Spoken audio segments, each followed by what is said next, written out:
Because when you feel good, you make better decisions. You attract more opportunities. You walk into a room and you're vibrating at a different frequency, so you attract like the higher vibe people in the room. So it's like more opportunities come to you when you feel better. And so the simple thing here is that the better you feel, the more magic you attract. However, what the heck is sex magic? What does that mean? I hear these things. I like the sound of it. Have you ever done it? You've never done it? I've had sex. Okay. It's felt magical. Okay. So you're getting close. Followed the recipe though. Okay. Yeah. So sex magic is where you use your pleasure to pray. And the idea is that the better you feel, the more magic you attract. Like, you've ever had a day where you're well rested, you worked out, you did breath work. I mean, this is probably every day for you, but like, why do you do your whole morning routine? Not every day, first of all, but yes. But like, you're a man who takes care of yourself. Like, why do you do all those things? Like, you wake up, you move your body, get sunshine in your eyes, eat healthy foods, take supplements. Like, why are any of us doing any of this stuff? Because when you feel good, you make better decisions. You attract more opportunities. You walk into a room and you're vibrating at a different frequency, so you attract like the higher vibe people in the room. So it's like more opportunities come to you when you feel better. And so the simple thing here is that the better you feel, the more magic you attract. However, so what I've spent the past 4 years doing is taking these ancient practices and trying to translate them for an audience that would never go to a tantra retreat, that would never practice something like sex magic, and like taking out some of the scary words and just being like, hey, did you know that you could turn on the magnet and the generator of your body and start to attract things that you desire? And so the process that I teach is really simple and it rhymes. It's a 3-step process, and you just visualize, alchemize, magnetize. So the really simple way that we start is just asking people, what would you love? Like, hey, what would you love? How would you love to feel? What would you love to have happen today? And what's crazy is that a lot of people are not asking themselves that question. They're like, why is it so bad? Why is the world coming to an end? Why did this happen to me? Why did my mom get sick? Why? The quality of your life is determined by the quality of your questions. And so you can simply just change that to, what would I love? How would I love to feel? What would I love to have happen today? And then you visualize that thing as if it's happened. And then we alchemize. And that is, I know this is a big part of your work as well, is like, where in my body am I holding trauma? Like, where in my body do I have stuck emotions? Where have I not given myself permission to feel all the way? And most of us have been taught to not feel our feelings since we were infants. And so I give people the tools to move the rage, to move the sadness, to move the stuck. And in that moving of it -- alchemizes. And then from that space, we magnetize. And so, how do we move the stuck? well, the way I do it is through manifesting. So it's like, if you have a dream, like say you're trying to manifest a romantic partner and they're not showing up, like it's probably going to bring up feelings of unworthiness, or I'm not good enough, or I'm never going to find someone, or I'm too late, I'm too old, I'm too ugly, I'm too whatever. And so those feelings, we just give them the microphone and we allow them to speak. And so sometimes it's just through tears, sometimes it's through words, but I will usually use music, because music is medicine, and invite people to like find the protector part, like find the angry 5-year-old that's mad that this dream has not shown up yet. And then we dance that rage. It's like psychosomatic dance. And then usually that protector part, that anger, is then protecting a little bit younger, more vulnerable piece, the sorrow. Like, what were the steps if a person's at home? Mm-hmm. So like I could find the part, but maybe I'm already lost and like this is all already above my head. Yeah, so I would say that if you want to like do this at home, just like tune into any desire that you have, anything that you would love. And to start, it's usually better to do personal. Like the way I'm wanting to take people is like doing massive activations at sacred sites on the planet and praying for the planet and the species. But to start, it's like, I would love $1 million. I would love a husband. I would love to get pregnant. I would love to find my dream home. So like whatever it is that you're manifesting, whatever it is that you desire right now, just like tune into that desire and like feel that. And oftentimes we don't let ourselves dream all the way because we're terrified of the disappointment. Like we're scared that it won't actually show up. And so usually if we're dreaming big enough, the fear will be right behind it. the anger will be right behind it. And like, that's how you know you're kind of pushing your edge of manifestation, because there's some, it's a little scary. Like, it might not come. And I say the disappointment is the price of admission when it comes to manifesting. God is not a short order cook. And so there's a little, so how do you find the part? Yeah, within yourself, within your body, to actually be able to crystallize it into something that you can manifest into movement.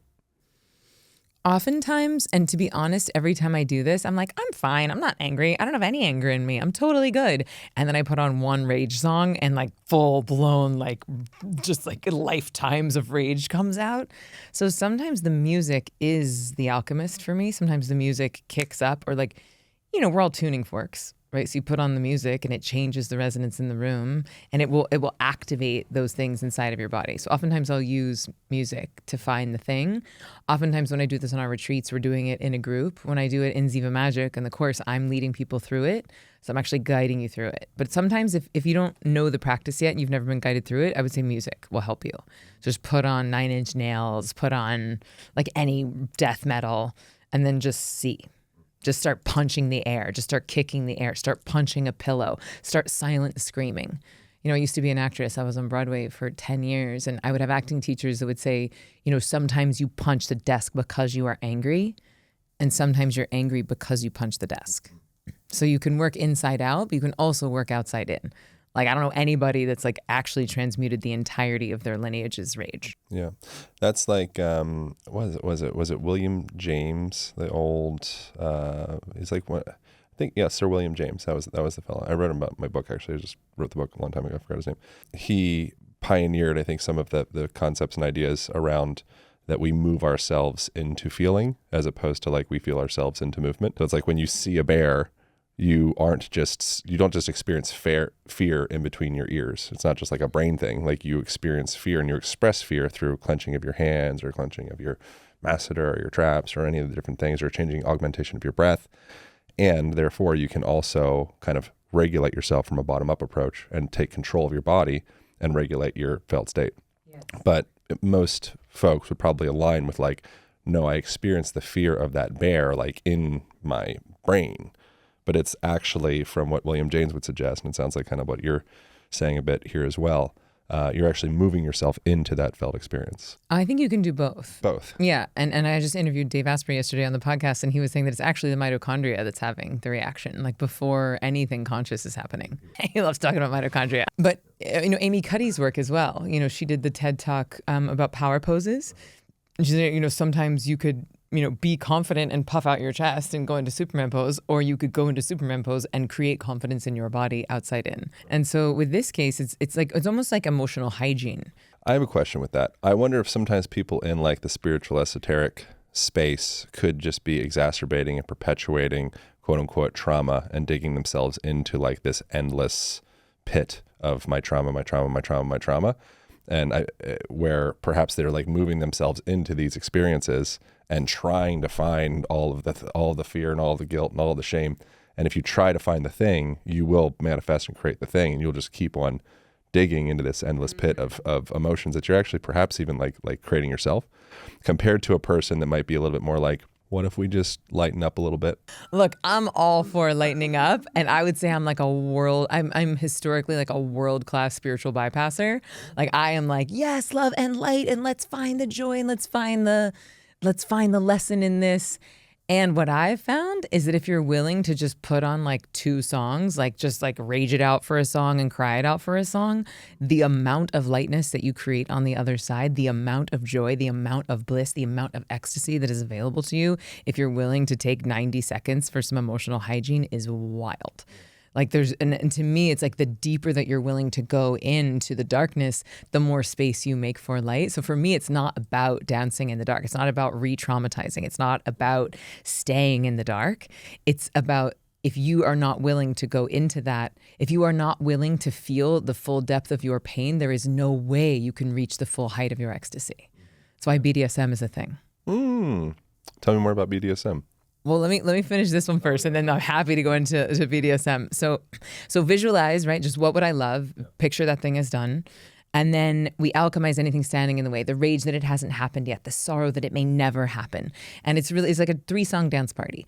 And then what you do is you're clearing the channel. You're like letting those stuck emotions. And by the way, I don't know anyone that's actually cleared their entire backlog of unexpressed emotions. Probably not going to happen. No. It's just probably gaining relationship with them, like understanding. And then even if you have cleared your backlog of stored emotions in the body, then you got your moms and your grandmas and your great grandmas and like that whole lineage. So it's like, yeah, let's clear our own and then let's get to work clearing the collective. There's a Lakota elder saying, it was Doug Goodfeather, where he said, the suffering on the planet is the direct result of the uncried tears, thousands of years of uncried tears. And that feels true to me. And so I'm like, how can we give people the tools to do this and not make a story about it?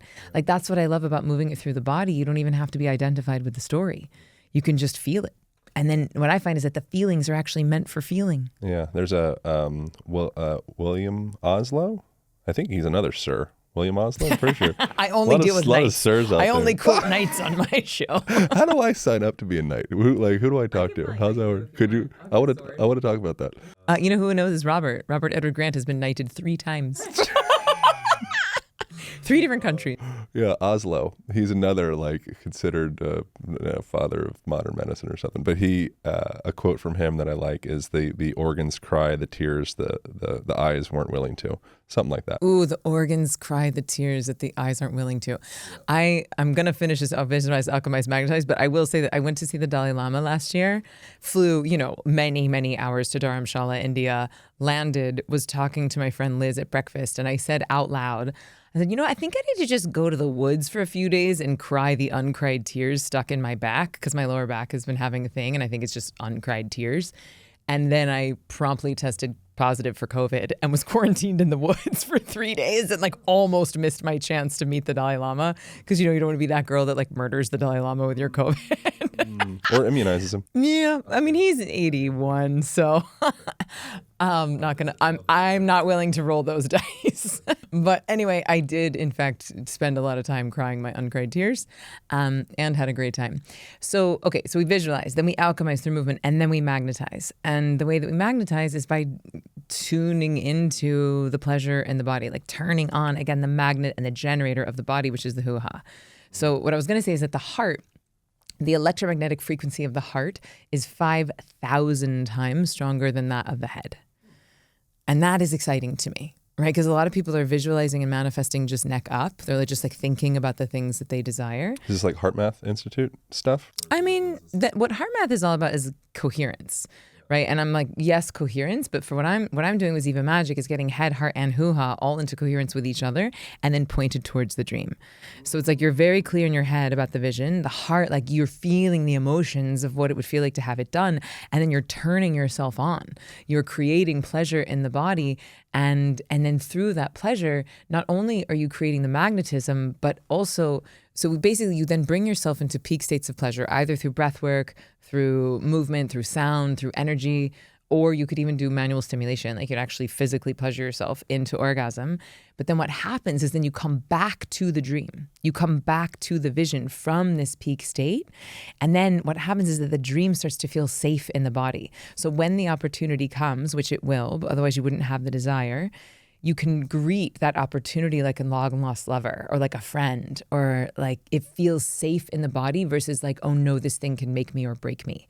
This is an opportunity. You decrease your chances of self-sabotage when you've already visualized the dream from this state of connection, from this state of oxytocin and dopamine and serotonin in the body. So it really does change your relationship with your dreams. And then also what you're doing is that you're programming the reticular activating system in the brain, the RAS, which is a bundle of neurons in the base of the brain, which is the brain's filtration device. And it cannot take in the millions of inputs that are available to us at any given moment. So if we just leave it to its own devices, it's usually filtering out for potentially life-threatening situations. But if you can get out of fight or flight, which we do with the pleasure, which we do with meditation, and then program the filtration device to look for the opportunities that will bring us towards the dream, And then if the dream feels safe in the body, this is why it starts to feel like magic, because like all of the obstacles that you normally face when manifesting something get obliterated when you move through this process. How old is sex magic? I mean, I think it would be hard to quantify, but I'll say that last summer, my best friend Layla and I, we went on this priestess pilgrimage to Greece, and we went to Eleusis and Delphi and Crete. And when we were in Crete, we went to this 16,000-year-old Neolithic cave where they've been doing goddess worship practices for 16,000 years. So like Neolithic, they felt like pre-verbal in there. And so I can't say for sure if they were doing sex magic. But if you look even at Crete, which is one of the few matriarchal societies that we have any sort of documentation on, but a lot of the Cretan symbology, it's women, like bare-breasted women, very voluptuous, holding two snakes in their hands. And the snakes would be similar to the snakes of the caduceus symbol. So it's like it's representative of that kundalini energy, of that life force energy that lives in our sacrum and that travels up the spine when we do breath work or do pleasure practices. And so I mean, these are pretty old and even influenced a lot of Paleo-Christianity that then influenced Christianity and Catholicism as we know it. The Pope, on the Pope's staff, there's the pine cone, which is representative of the pineal gland, which is relevant because when you're practicing Kundalini, it's like waking up that life force and sending it into the pineal gland. And you see that in all different lineages all over the planet. But I mean, if I had to guess, I would say well over 10,000 years old. For a fella. Yeah. He's in New Jersey. Maybe he's like an electrician. He wants to dabble with this a little bit. What's the breakdown? I mean, the minimum viable product. He's alone. Yeah, minimum. You do not have to have a partner. You can do this on your own. You can do it in partnership. You can do it with friends. You can do it on retreat. But the minimum viable product is that next time you're in a peak pleasure state, and that could be after breath work, that could be after an amazing workout, it could be after sex, it could be after a self-pleasure practice. But when you're in that open state, that post-orgasmic bliss, you could simply ask yourself the question, what would I love?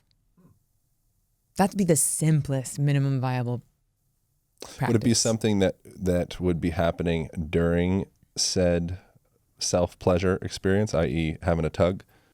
Well, if if we're doing the tug route for a fella.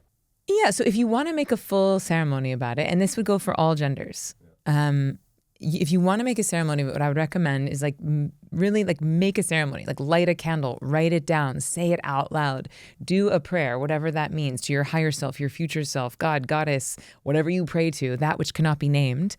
But name the thing that you're calling in, be specific about it. And it's best to really do one thing at a time, manifest one thing at a time. Don't be I want world peace and $1 million and to get pregnant and my partner, just one thing. Picture that one thing, feel it as if it's already done. And then I really recommend, don't just go directly into the pleasure practices, clear the channel, go in, do a few song dance party, go into the resistance, because I would argue that I believe that our desires are divinely inspired. I believe that nature has given us these desires. And so if that is true and the thing has not shown up yet, then that means that there's something in you that is not a full match for the dream just yet. So it's important to clear that thing out so that you can change, so that you can be more of a match for the dream. And your task is not to seek or find love, it's to release the barriers blocking you. That's a paraphrase quote from somebody. But it's not a doing, it's not a going out and finding. It's just, you just have the barrier. All you got, the only wood to chop is the barriers that you already possess. Yes. And you can do that through movement. You can do that through breath work. You can do that through tears. You can do that through just feeling whatever it is that is unfelt. And in clearing that channel, nature is not like a vacuum. Right? And then from that spaciousness in the body, you can turn yourself all the way on. And again, you can do that through breath, through movement, probably if you're an electrician in Jersey, you're probably not doing energy orgasm practices yet. Maybe you're just I want to talk to Bob. Yeah. We'll help Bob out. So basically just then before you're about to pleasure yourself, ask the question, what would I love? Then pleasure yourself. And at the moment of peak pleasure, it's you want to dedicate all of that joy, all of that bliss, all of that feel-good sensation in your body, dedicate it to the dream. Send it to the vision. And then as you start to come back into your body, because there is a moment of transcendence, in French they call orgasme le petit mort. It's the little death. So we're transcending individuality and going into totality. It's why I love meditation and pleasure practices and medicine practices, because they're all practicing dying. Right? Like each of them are ways for us to access, again, that which cannot be named, access source energy. But I'm going to go back to Bob. Okay, so Bob, you had a prayer, right? You pleasured yourself. You got the tub of Vaseline. Oh God, please don't use petroleum on your hoo-ha. Well, maybe organic candle, beeswax. Okay, a non-scented candle, non-petroleum lubricant at a very minimum. Endocrine disrupting chemicals, really bad for manifestation. Yes, and just all things.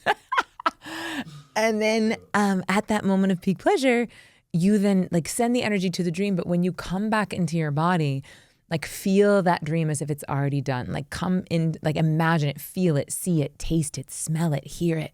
Hear the thing as if it's already done. And then take action. What I say in Ziva Magic is pray and move your feet. Pray and move your feet. Pray and move your feet. Because, if we're not taking, it's like God helps those who help themselves. So it's not just about the prayer, but what I find is that if you take action from the place of feeling it already done in your body, the amount of confidence, the amount of ideas, the amount of creativity that will come in is so much higher than if you're manifesting from a place of fear or lack or contraction or proving. It seems like there's something powerful to allowing as opposed to having attachment and the contraction of reaching out. Yes. Well, that's why I think meditation and that's why Ziva meditation and Ziva magic, I think, are so powerful, because in both cases, you are creating a sense of detachment. Because in meditation, you're flooding your brain with that dopamine and serotonin. So you're like, oh, wait, I already have everything I need. I already am God pretending to be human. I am the ocean pretending to be the wave. And yet I still have this desire. Why? Well, I would argue that desire is now an indicator of where nature wants to use you to go and deliver your fulfillment to the world. And the paradoxical thing that happens is that when you take action from that place of I'm delivering my fulfillment to the world versus I need to go somewhere to fill myself up, that detachment is sexy. That detachment is magnetic. And also it's you get more and more of nature's support. There's more serendipity, more synchronicity, and people just like it. People want to date people who feel fulfilled. People want to hire people who feel fulfilled. No one wants to date someone who is needy. No one wants to hire someone who feels desperate and needy. And then the same is true with Ziva Magic, is that not only are you flooding the brain and body with dopamine and serotonin, but now we're adding into it oxytocin, norepinephrine, adrenaline, all the other chemicals that happen from orgasm. So it's you're supercharging that sense of I am enough. I have everything I need. I am so fulfilled. And then from that space, taking action, from that space of connection, from euphoria, from inspiration, from enoughness, that's a fun space to take action from. What do you think the core of most people's experience of not feeling enough? It's something that I hear a lot. You are enough. I don't feel like I'm enough. Why is that so common? It's a great question. I've never given it a lot of thought, but if I had to hypothesize right now, I would say it's simply highlighting that journey that we're all taking from individuality to totality. There is a piece of us that wants to remember our divine nature. There's a piece of the wave that wants to remember that it is the ocean. There's a piece of our human that wants to remember that it is God. And so rather than judging it as bad, in this moment, I'm seeing it as quite holy. That oh, little Emily wants to remember her full divine nature. And so that feeling of not enoughness will be the impetus to have me go to therapy, that will have me go into relationship, which is the real dojo, that will have me start the company, that will have me have the child, all of the things that we do as humans to learn the lessons that we're here to learn. And of course, trauma and wounding and our fucked up parents and all that stuff too. But if I'm going to look at the light side of it, I think that feeling of not enoughness is simply just oh, I am more than just this individual. How has your journey in enoughness been? I think one of the biggest gifts that this work has given me is the willingness to feel my pain, the willingness to go into the darkness, the willingness to express my sadness, the willingness to speak my anger, which I historically, I was an actress, so I had the gift of dancing my emotions or feeling my emotions through acting class or being on Broadway. It's performative sometimes, but the best ones are not. Like the best actors are alchemizing what is real. The best dancers are dancing what is real. And so I certainly had both, right? Like I had like perfectionism and people pleasing and like the male gaze and like, look how perfect I am, all that proving energy. So I certainly had that. And I had a lifetime of creative tools like dance and voice and acting to actually express those emotions in creative ways, because energy either creates or it destroys. And so I think as I've transitioned further away from the performative piece and from the perfectionism and even from just meditation, which in a way can be quite masculine, right? Where it's like, oh, I'm going to transcend my state of consciousness. I want to evolve. I want to accept what is. I want to ascend. And so in the visualized part of Ziva magic, it is quite masculine. But in the alchemize, it's quite feminine, because you could say that the hero's journey is what am I creating in the external world, but the heroine's journey is what am I creating in the internal world? What am I feeling and alchemizing in my inner landscape? And so doing this work has really given me a whole new relationship with my own emotions. And as I find the God in that, as I find the holiness in my rage and in my sorrow, I don't judge those pieces of myself anymore. I can love them. And I think that enoughness comes from the integration that happens when you love even your shadow. And I would say that that is what Tantra is. Certainly the left-handed path of Tantra is finding God where you thought it was not. Like finding the divinity in my jealousy, finding the divinity in my rage, finding the holy in my fear. And then if you, and it's why I also, and I could go on a bit of a tangent on this, but it's why I'm really fascinated with the emotional and psychological landscapes of cultures that practice polytheism versus monotheism. And if you think about it as like parts work or IFS, it's like internal family systems where you're looking at all the different parts of yourself. To me, if you think about the divine as an anthropomorphication, we like put our humanness onto God. Right? And so if you are dealing with like a Greek pantheon or an Egyptian pantheon or a Vedic pantheon of gods and goddesses, you're seeing the face of the divine in like Hanuman, this like mischievous little monkey, and in Lakshmi, the goddess of abundance, and in Shiva, the god of destruction, the destroyer of irrelevance. So if you're seeing all of these different faces of the divine, how does that change your relationship with your own divinity inside of you? Versus like what we do in the West is like, oh, well, God is just this like one white dude with a beard who's judging me as good or bad. And anything that is not light. He's watching Bob whack off with his Vaseline in the corner, manifest. Bob's just trying to manifest God. God, I'm just trying to bring my prayers. Settle down. I had a sock on the door, bro. The sock was clearly there. Clearly sock on the door, God. It's not the time. Exactly. Making me nervous. But how many people judge themselves and their pleasure practices as bad and wrong because we've been taught to divorce ourselves from that flavor of divinity. We've been taught that our eros is not holy, that our desires are a sin and wrong. And so, I mean, I'm sort of weaving two different thoughts together, but I am very interested in how people can accept and even love themselves into wholeness, the different facets of themselves, if they have a model of different faces of the divine versus like a monotheistic society where they're like, oh, there's one face of the divine and that thing is judging me as good or bad. It's very Santa Claus, right? Like if I'm naughty or nice. If I'm nice, I'll get good presents at Christmas. I'll get to go to heaven. I'll get the 70 virgins in the afterlife. But if I'm bad, then I'm going to go to hell. And I think that ideology does not help us on our journey towards enoughness. I think I'd rather have some gals with a little more experience. Fair. That's a lot of virgins. As a 45-year-old sex witch, I would say that's a smart move. That's a lot of virgins. What do you think is the core of shame in the modern Western human around sexuality? Why are modern Western humans holding mostly some core of shame somewhere around their sexuality? Yeah, I think it's been a really intentional and active campaign to divorce us from that flavor of our power, that flavor of our divinity. And just like there's been a war on drugs, just like we've been taught to think that psychedelics are from the devil and evil and wrong, because that's a direct pathway for you to viscerally experience nature, God, again, that which cannot be named. you're doing ayahuasca, you're having a direct conversation with collective intelligence. And the same thing can happen with sacred sexuality. It's just that it's endogenous pharmacology versus exogenous pharmacology. And so that same level of remembering, that same level of reclamation, that same level of communion with the divine can happen through sacred sexuality. And I think that people who remember how powerful and creative they are very hard to control. And so I don't think it's an accident.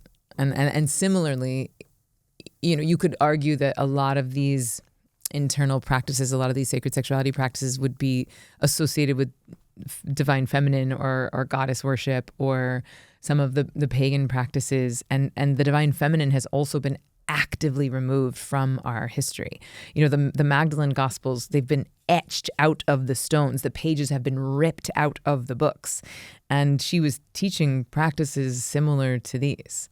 So again, it's if you want to have a monopoly on God, and if you want to create a through line to God where people have to tithe and go to church, and you want to have whatever the mechanisms of control that are happening on the planet, it doesn't behoove you for people to all have their direct access to their own divinity. So your perspective on some of the core roots of shame being imposed on humans around sexuality, do you feel like it would perhaps date back to the times that sex was used as ceremony, as a way of communing with a higher power? Mm-hmm. That would be like a core of it that now is spilling into very few people, they might been doing that unknowingly, but very few people in New Jersey or wherever are like actively, knowingly communing with God when they're hooking up with their girlfriend or whatever. Well, I don't know about that. I do think that people, like in the ways that we think that sex is okay in the West, like a man and a woman having sex with each other in a monogamous relationship, like in that way that we're okay with in the West, even in that, I would say you are communing with the divine. I think you are. Yeah. But whether you would place that language on it. Well, actually, the number one thing that people say at the moment of orgasm is, oh God. Or their partner's name, which in that moment is the same thing. Yeah, but it's a subconscious thing more than a conscious thing for most Bobs in the world. Yeah, but I'd say that it doesn't matter. Like, when I teach meditation, I'm like, I don't care if you're learning to meditate because you want less cellulite and you want to make more money. It's like you're still experiencing it viscerally. It's still holy and healing. If you are in a process of, I think, figuratively and literally opening your heart to the person that you're with. Of course. Like, obviously, if anything is non-consensual, if it is unconscious or an addiction, right? If you're trying to heal an internal void with an external thing, then that's an addiction and that will be destructive. But if it is consensual, if it is loving, if, yes, you're open to the experience, then I would say it is, in fact, holy. Probably anything that a person is doing that is potentiating opening their heart would be connecting to God. And sex is like one of the main vehicles, most obvious vehicles for that. It's like you're literally taking a stab, kind of a pun, at like becoming one. Yeah. It's like unicity.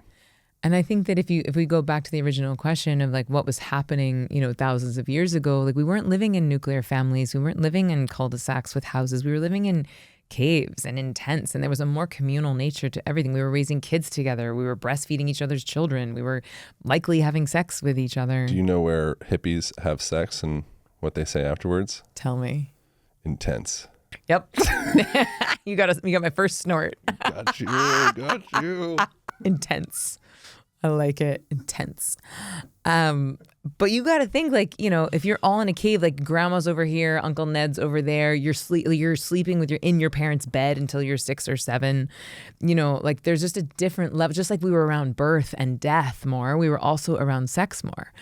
And so likely the configurations of it were not just as one person as we are now, but there were actual rituals. There were fertility rituals. I mean, we know that at Eleusis, which is a town 45 minutes outside of Athens, Greece, which is now being named the cultural capital of Europe by the UN, largely because of Brian Marescu's work from the Immortality Key, where he's been researching these rituals that were happening for thousands of years at the Eleusinian Mysteries, and many of the leaders of Greek societies, Plato, Euripides, Aristotle, like they would go and experience these rituals, these ceremonies that would happen in Eleusis. And they would say that you would go to Eleusis to die before you died. And they'd say that if you have not been to Eleusis, you haven't really lived. And again, if you go back to orgasm as le petit mort, right, you're practicing that transcendence. You're practicing unioning with the thing that cannot be named. And it wasn't just happening through sex. They were also doing medicine ceremonies. They were serving ergot, which is the precursor to LSD. But they were also doing, I mean, these were ceremonies led by priestesses, right? So again, like we don't have many archetypes in our society of females leading religious ceremonies or sacred ceremonies. Like that has been wiped out, but it used to be a huge part of society.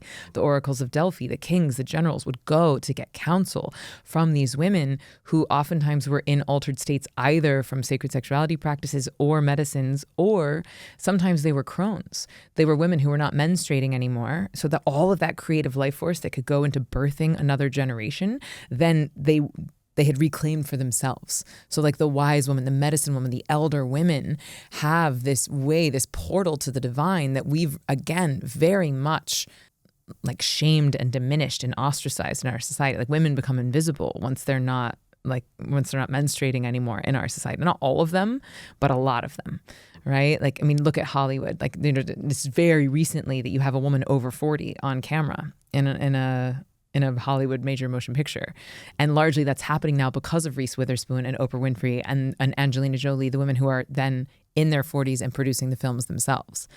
So anyway, long story short, for many thousands of years, there were priestesses, there were elders, there were women, there were medicine women that were not only holding ceremony, but shaping civilization, guiding the kings, helping people remember their divinity and helping people to practice dying before they died. And a lot of what was happening.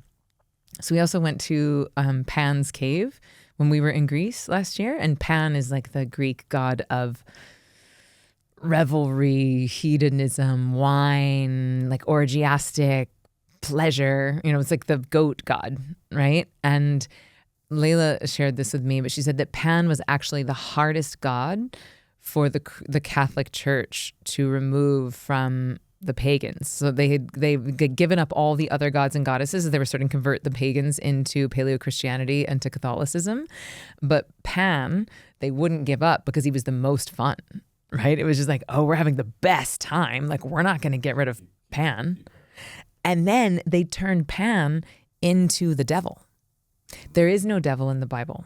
It's Lucifer. It's a fallen angel. There's no dude with horns. There's no dude with hooves. There's no Satan in the Bible. That was made up so that people would divorce themselves from Pan, so that people would divorce themselves from this flavor of their divinity. Why are they such a buzzkill? I don't get it. I know. Like, what's the logic? I don't understand the logic in this. Well, I think that, again, I think like, it's power and control. Who doesn't like to have a good time? Well, if that good time is reminding you that you are God pretending to be human, if that good time is allowing you to circumnavigate the church, and if you're trying to control people and to get them to give 10% of their income to you, then you don't want people to remember that they can have a direct line, right? It's like, well, you got to go through me. And so I think that is largely why it was happening. I mean, I'm sure there's many, many scholars that could do a better job articulating this than me. What else from what you know from your research with I always say the word wrong, Eleusinian mysteries? Eleusinian? Yeah. What did the ceremonies actually look like? Was there any specific things? Obviously, it'd be very hard to know. Oh, you're just finding chalices and like old stone cups and assuming probably a lot of things and some texts. But well, you know what's fascinating is that when we were there, and by the way, it was just me and Layla when we were there. Like, we had the whole place, the whole ruins to ourselves. It was just us and a guard who was watching us very closely and blowing a lot of whistles when I would go into Eros. But what does that mean? You go into Eros? Like there would be moments that you would say like life force energy would just start flowing through my body. Sometimes spontaneously, sometimes on purpose. But I was like, yeah, I guess you could say like getting turned on, or just like it feels like a surge of energy goes from my root up to the top of my head. Or sometimes, you know, like tuning forks. Like if two tuning forks are tuned to the same frequency and one of them starts vibrating, the other one will start vibrating. And so, Layla and I are very in tune with each other. So if one of us would get activated, the other one would also get activated. This is a phenomenon I don't think anyone has studied, but I would love to, of like when you get women together who all are quite open, like it is like popcorn. It starts happening in the room. Like it doesn't even feel sexual per se, but it's just like this life force starts to animate everyone's body and it moves through the whole room. It's wild. That's like anytime camera guy Ryan Giles walks in the room. Who's that? This guy over here. Can you hear me? Oh yeah, Ryan. I didn't know your last name. I'm feeling activated right now, Ryan. There's popcorn every time. Every time. So I asked Layla, I said, hey, what do you think happened here? What do you think was the Eleusinian mysteries? And by the way, they were mysteries. So it was anyone could go one time. Yeah, but it was punishable by death if you spoke about it. Like you couldn't share what was happening. What a cool thing. I know. We need more stuff like that other than Brad Pitt Fight Club movies. Well, some people would say that Burning Man is like the closest thing that we have to Eleusinian mysteries, but you can totally talk about Burning Man. But I asked, and by the way, we did a 4-part podcast series on this called The Priestess Pilgrimage on both of our shows. And so, but I was recording bits of it. I was doing video, I was doing audio and trying to capture like the nuggets. And so I hit record and I was like, Layla, what do you think happened here? And she just goes like, eyes go back in her head and she starts channeling and she's like, basically walks through the whole deal as if it's a Tuesday. And I went to give it to my editor for the podcast and I had only recorded 2 seconds of it. So yeah, but I think I had recorded the rest of the day. The mysteries. Correct. The mysteries wanted to stay a mystery. Yeah, maybe so. Yeah. But what we do know, what Brian has written about in The Immortality Key is they were serving, some flavor of ergot, which is a precursor to LSD. And they know that now because they've actually they can see it in the cups. Yeah, they can research the cups. There's some technology where they can look at the molecules in the chalices. It's like from fermented wheat. And then also they were serving likely some sort of mushroom wine, some sort of mycelial mixture with wine. And also the idea there is that there's also the Plutonian cave. And so Layla and I did mushrooms in the Plutonian cave when we were there. And that, like the legend has it that is where Persephone would go into the underworld with Hades. So it's about like the death of the earth, and we go into winter. And Demeter, Persephone's mother, when her daughter would go into the underworld, she would get quite sad. And so she would launch the world into winter when her daughter was gone in the underworld. And then when Persephone would come back to her mother for half of the year, Demeter would get happy again and we would go into spring and summer. So it was very much around the harvest. It would happen in the fall. So when the world is transitioning or when the Northern Hemisphere is transitioning into fall and winter. So again, it's very much about dying. And so anyone who's been through a death portal, anyone who's been through a breakup, anyone who's been through a divorce or a job change, it's like you really do surrender what is, but then you're making space for what's on the other side. And I'll share, this is kind of a high thing, but after Layla and I are on mushrooms, we're in the cave, 2 hours go by of just silence. And I open my eyes and the first thing I say is, Layla, it's amazing with your eyes closed and it's amazing with your eyes open, which is a very high thing to say. But since then, what I've extrapolated of what I was experiencing is like, what if death is just as good as life? What if it's even more beautiful? And what if there's actually nothing to be afraid of? And that was my visceral experience in that moment, in that cave, because I was experiencing these fractals of God, this this geometry, which is the language of God. The sacred geometry is the language of God. And I felt like I could tune into all of the pleasure happening on the planet simultaneously.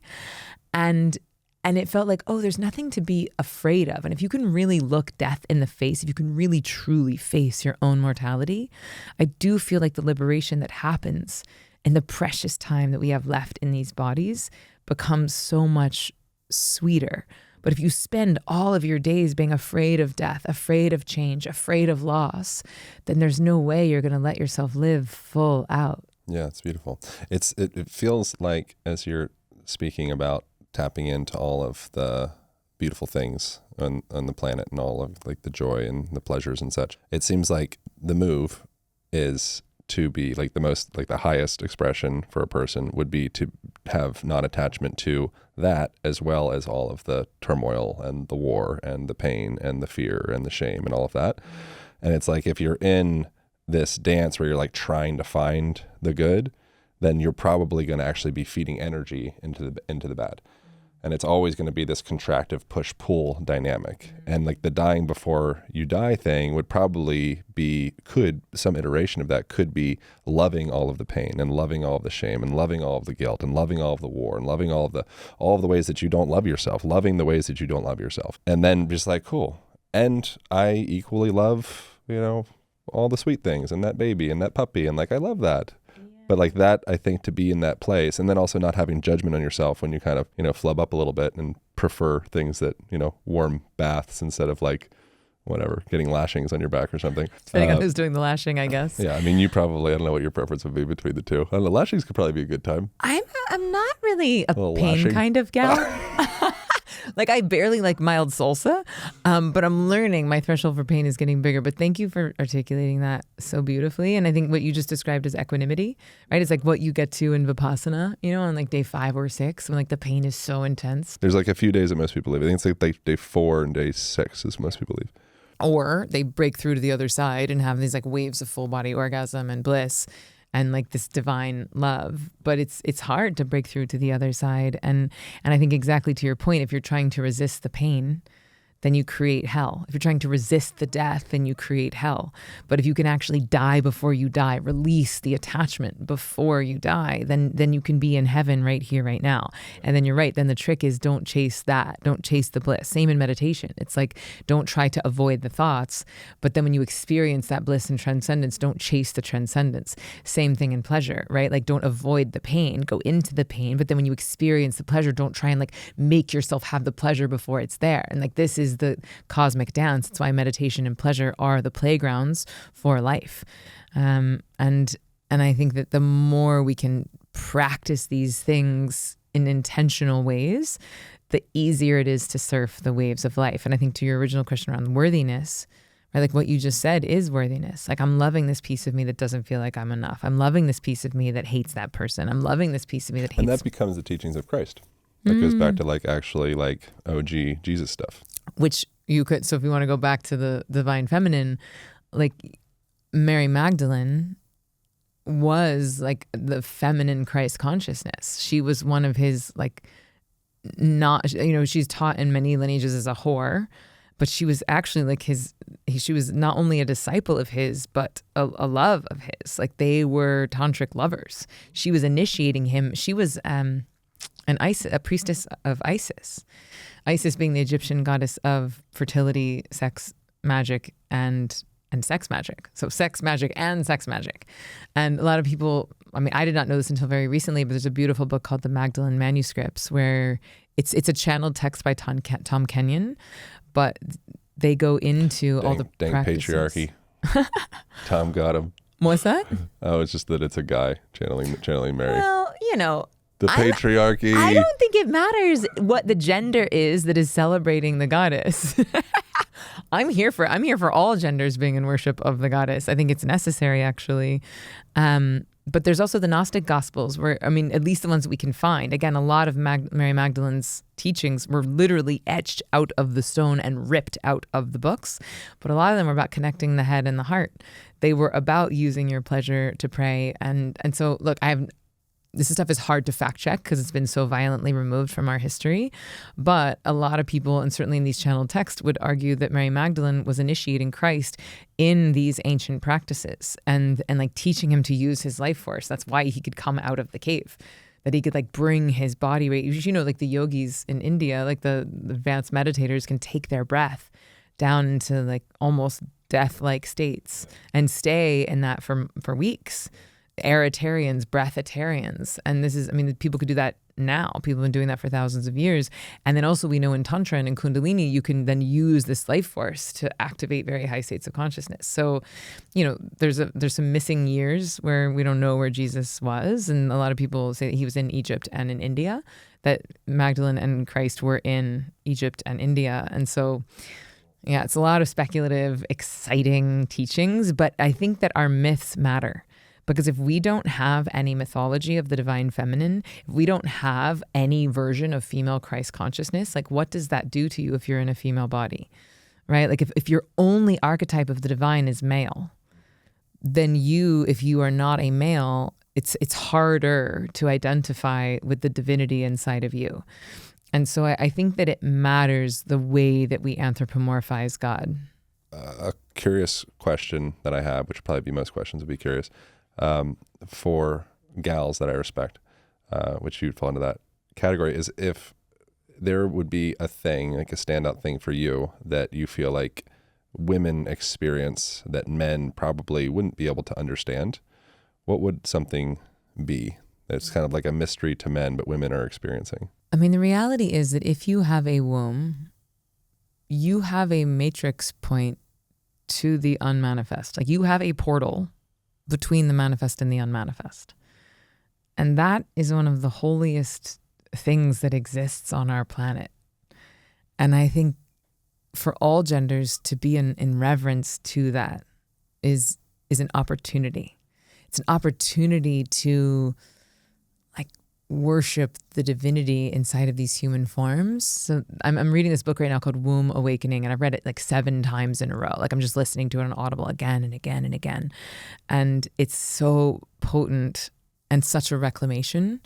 Because I mean, I grew up in the 80s, right? I'm 45. And so like a lot of like, when I was growing up, like your period was called the curse, and you like hid the fact that you wouldn't let anyone know you had like tampons or pads, and it was just like so like shameful and hidden, as if there was something wrong with you because you were menstruating. And so to have this reclamation of like, oh, this is this like life force that is filled with stem cells that like feeds the new life, and this idea that you grow an entire other organ of placenta that is like an energetic and cosmic twin. Like back in the day, we used to plant the placenta near a tree, and then it was in utero, that was almost like your twin.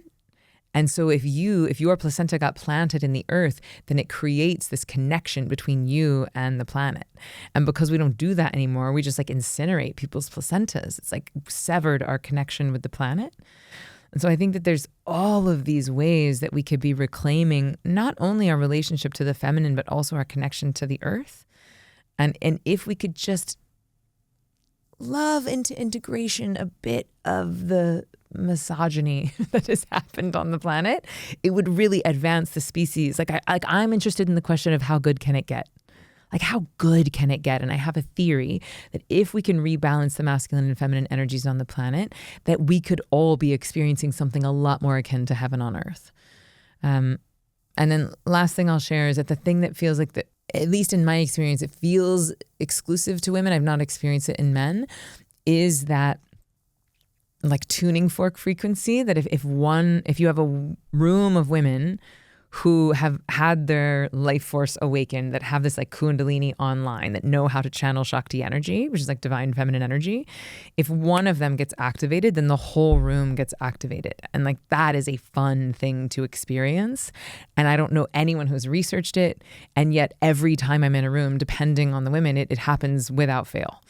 And it's very nourishing, and it feels holy to me. And I'm sure it might happen for men, but I've never experienced it.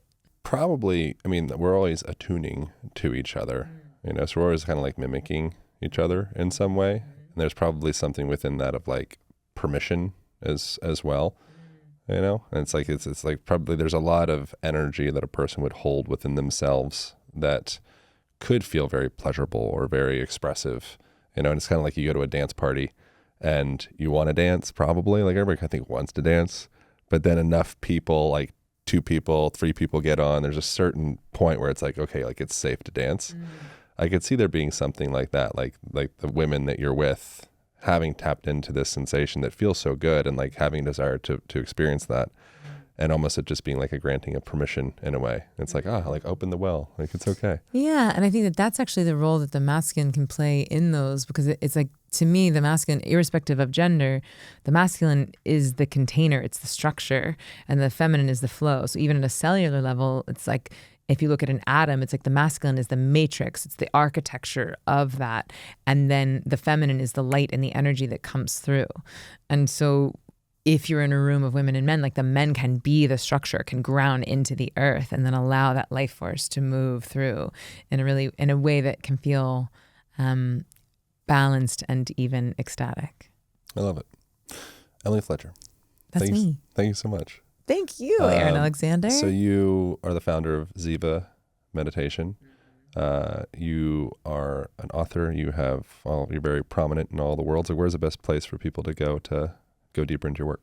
Yeah, I would say the place to find everything is zivameditation.com. It's our website. And Ziva, Z-I-V-A. It's a Sanskrit word that means bliss. So zivameditation.com. And you can find, we have an online meditation training that's really, it's simple but very profound. So if people don't have a daily meditation practice that they love, I would recommend starting there, because it's just going to like viscerally give you this experience of bliss and helps with sleep and cognition. I think we've done a podcast on the many, many benefits of meditation. But also you can find Ziva Magic there, which is an online course where people can learn the visualize, alchemize, magnetize. And we just shot it. We did it with Everett. I don't know if you know Everett. He shot Vailana's music videos, but it is a work of art. It is like a 20-hour music video. We shot basically like a retreat, but captured it like a documentary with me teaching to camera. And I'm really proud of it. Like, not only is it like 4 years of my life, but it's also a work of art. And yes, I'm really proud of it. So you can get Ziva online or Ziva Magic all at zivameditation.com. And we're on social media as well at Ziva Meditation. Perfect. Thank you so much. My pleasure. I appreciate you. I appreciate you. That's all. I'll see you next week.